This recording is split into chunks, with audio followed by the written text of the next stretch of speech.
Hello guys, I'm Don Don. Hoglabot. Hoglabot. How old are you? 2 years old. Where do you live? My name is Don Don. Again. Hi guys, my name is Don Don. My name is Don Don. Let's secret creature now.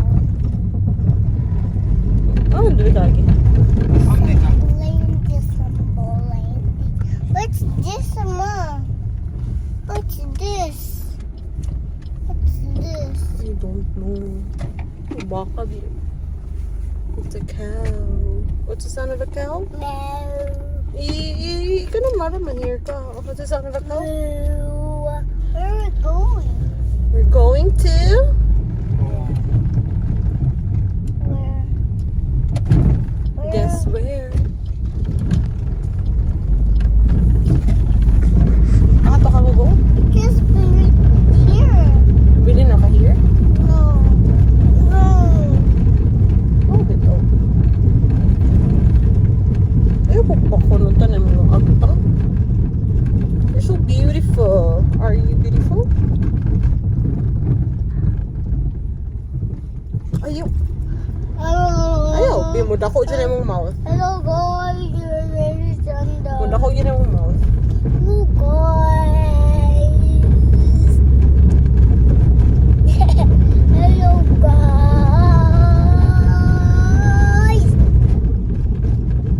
Hello guys. You sing daw, miss. Ipataas na. No more hiding now. I'm shining like a ball of light.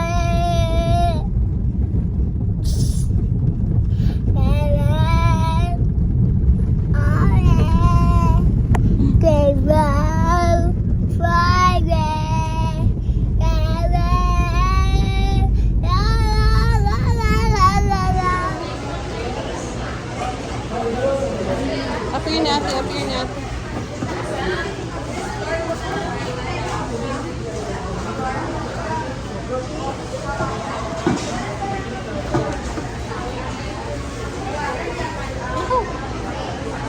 Ikaw na ba? Dito ka. Lakaw.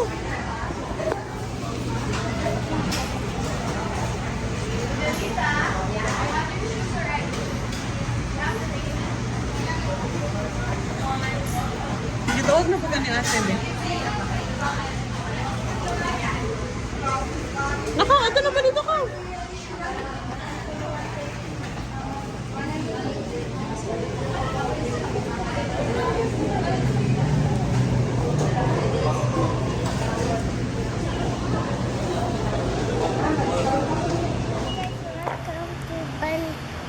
Mabinay. Again. Again. Again.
Wow. May ngate. Ang tulo ka caves yun ang mga itong beginner's cave, 3 beginner's cave. Doon lang yun siya. So, mga gikan rin pa dulong sa pinaka unang mga cave ko ng mga 800 meters yun siya, almost 7 meters. Pero whole tour yun ang siya, mga 1.6 kilometers yun siya. Pero ako ba na cave, baka pinakalayo, yun naman na cave dito, katong baliw cave. Pinahanglan tawag ka magkaman. So, mabingay mag-abang na una sa cave, pero Philippines mo na siya masagasa kita pag cave, just like that one na natin kay cave. Pero unexplored cave pag yun siya. So,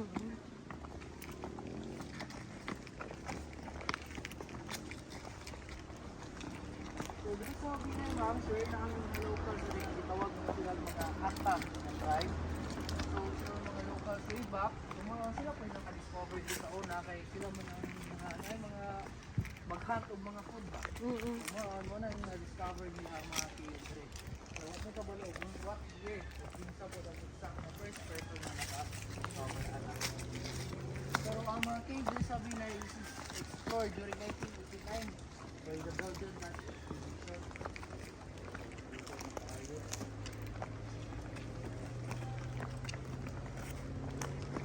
So, wala pong nag-agree ma'am, way back muna sa mga ginagamit sa mga rest house na mo or sa mga first na person rin, muna sa ilang yung natural blush on the up. So, pwede nyo na matry. Hindi na nyo dito. Kari ma'am, pwede na kami. Mured na siya. Look, Natural blush on. Yan na sa imong hand. It's like brush on. Sige. You see, it will become red. Sige. Do it like this. Ikaw na lang. Wow. New. Naka-makeup hot baby ba? Sige na, man na siya make-up. So, muna siya, gamit ko kayo na siya nga kay mga furniture po, mo po na ito ginagamit para ng boat. Isang wala na ng Thick wood ma'am, thick. Thick wood or thick wood. Kaso, kana siya nga tree, is more on more siya invasive na tree ba? So, if naana siya mga tree, besides sa mga mahogany po, wala yung mga birds nga makita sa area. Unlike na kayo itong mga fruit trees, nga daghan po kang makita ang mga birds. So, yung naana ang mga trees sa palibot na kong rin, so makita po wala guys yung mga birds in this one. So, ato nga part, pag yun ito, kung kayo ikatong sambas na tree.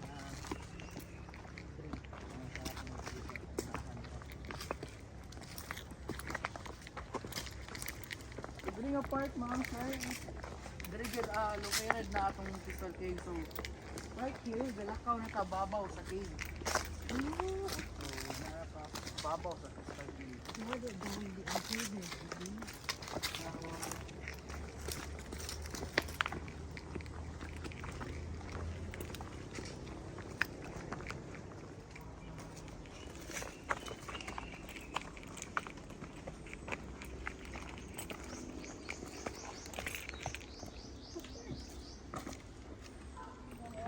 Mga tulak sir, mo na siya ginagamit po para himuon og mga posporo.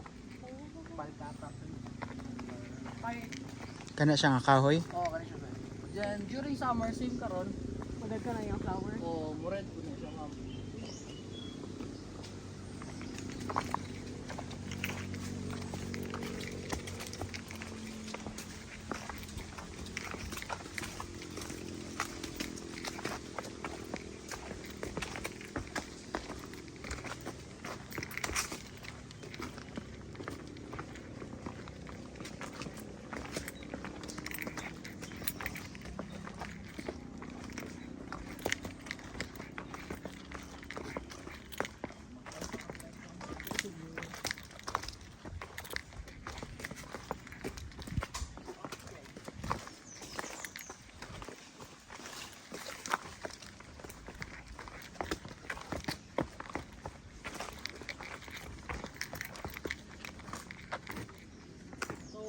All of the caves yun, if mahit o direct sunlight ilahang gawas, mo di na siya resulta, magkabutang siya og lumot or mga algae, mga ano dito. Pero Pero deeper part of our cave, dito na to makita kung unsa ka-active or unsa ka-nindot ang cave yun. So watch your head lang, then watch your steps.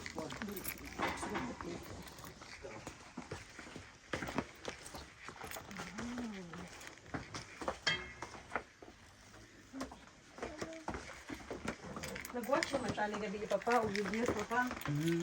Bugnaw diri siya. So naka-live dun sa Crystal Cave dahil mga sir, here is already Asian Cave. So na siya yung mga lights para makilaro din na to mga formations dali. So yun na. No, don't be afraid. It's okay. Yes, okay. So, welcome na sir to our highlight cave here in Binay. So, mga formations yung makita na to sa taas, muna siya ginatawag na to stalactite. Then, nasa ubos po muna siya stalagmite. So, aring apart ma'am sir, careful lang yung basa kung dili nyo mahikapan. Then, walk on your left side lang ma'am. Kaya nahi ko lang part dito. Yung nakakagido na sa railings.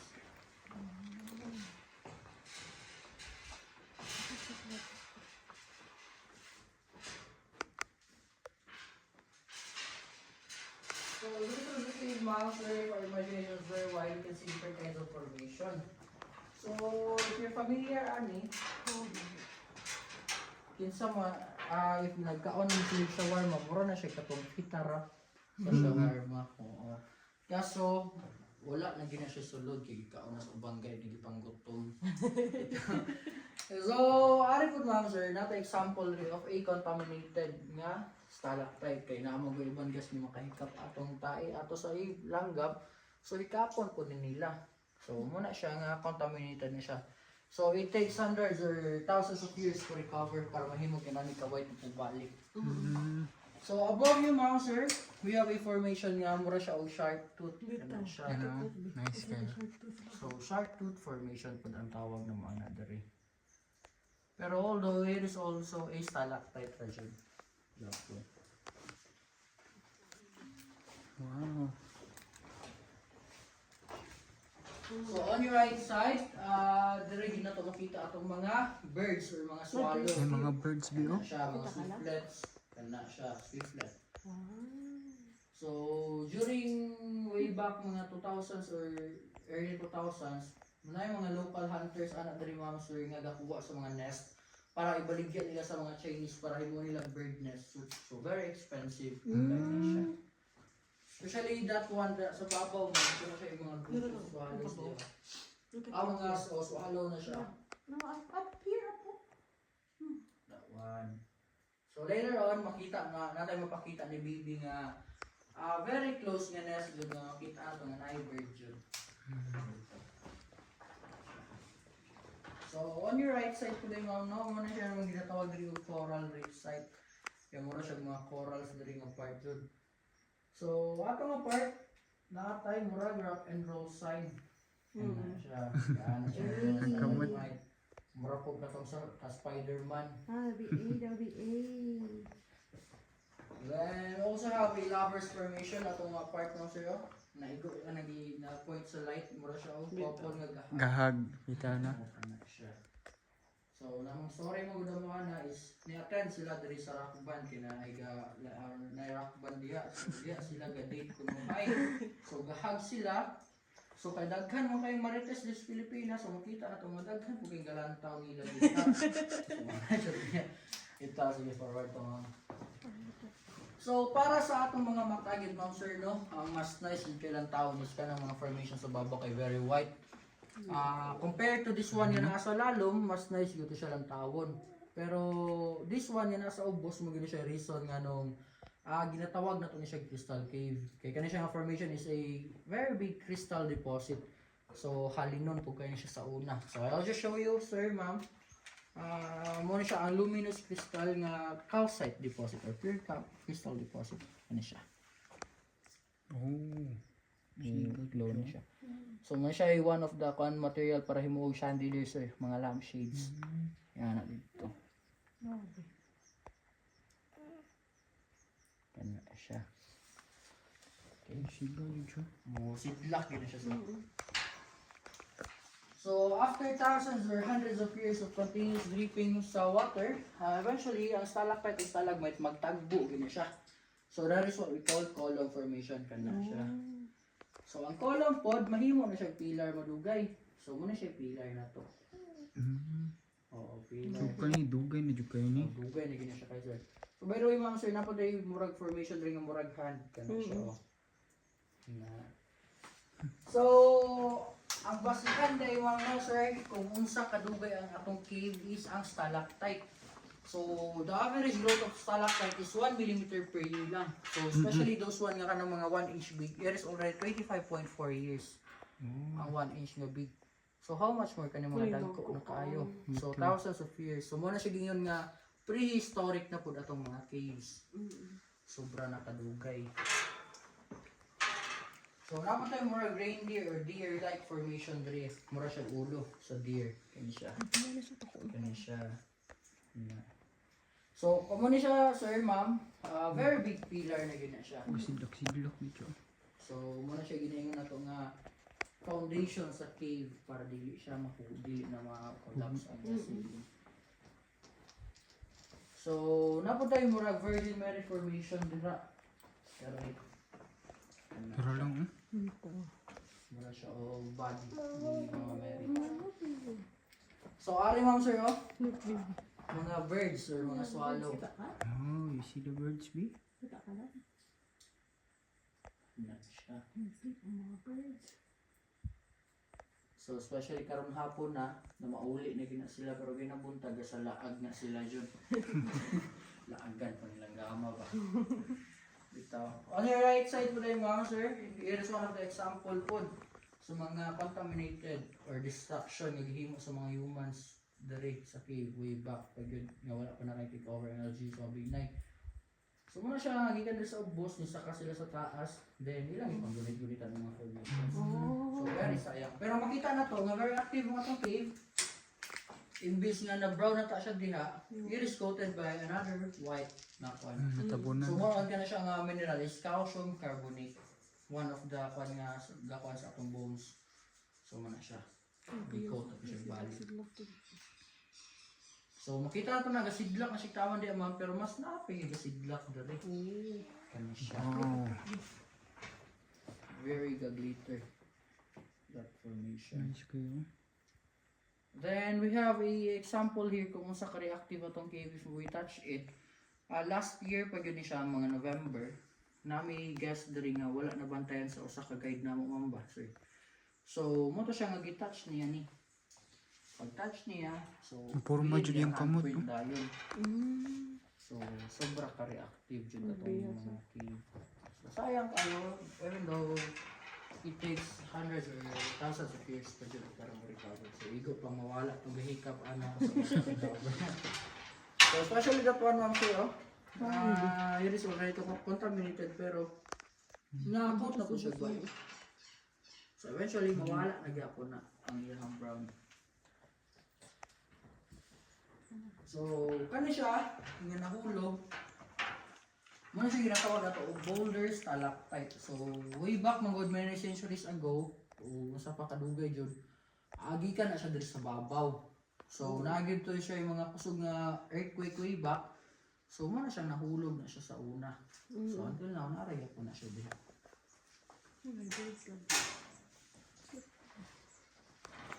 So, aring apart mga sir, natay fast tripping stalactite, pwede niyo masalo na tubig. Kani siya. Kani siya ari ka. Kani siya dala kita. Gold. There also have a bird here, oh. Doon lang gini sa kayo ang Kita ka ba? bird. Kani siya. So, since Crystal Cave Mango is a beginner cave monster, so, diri ra kita photo. So, pwede na tamo picture na diri. Pero supposed to be na gini siya yung last chamber ni Crystal Cave. Atol po sa mga part mo. Sulod pa jud dito. Oo, pero magkamang-kamang lagi sir. Di atong worm na ga-open sa taas. Dili ma'am. Dito to siya sa Panligawan Cave. So, one of the...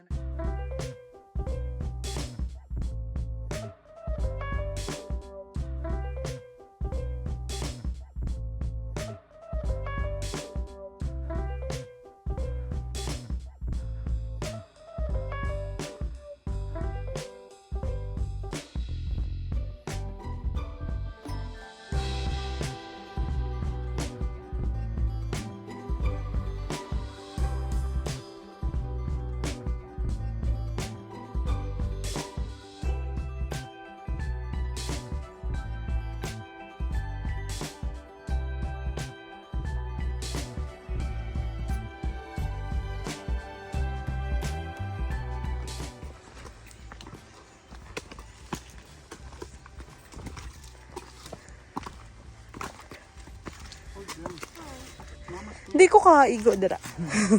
Mamas galing kayo.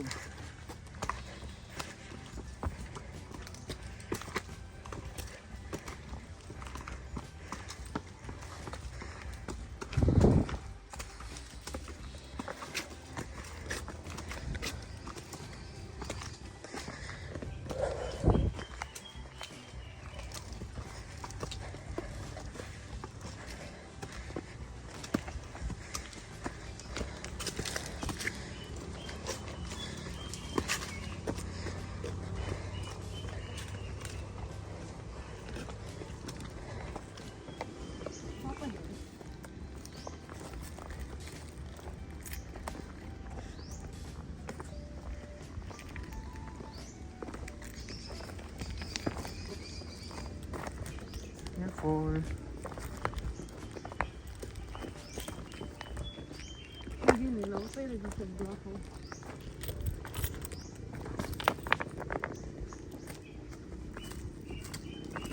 Jadi sigat kay paaswat na aran.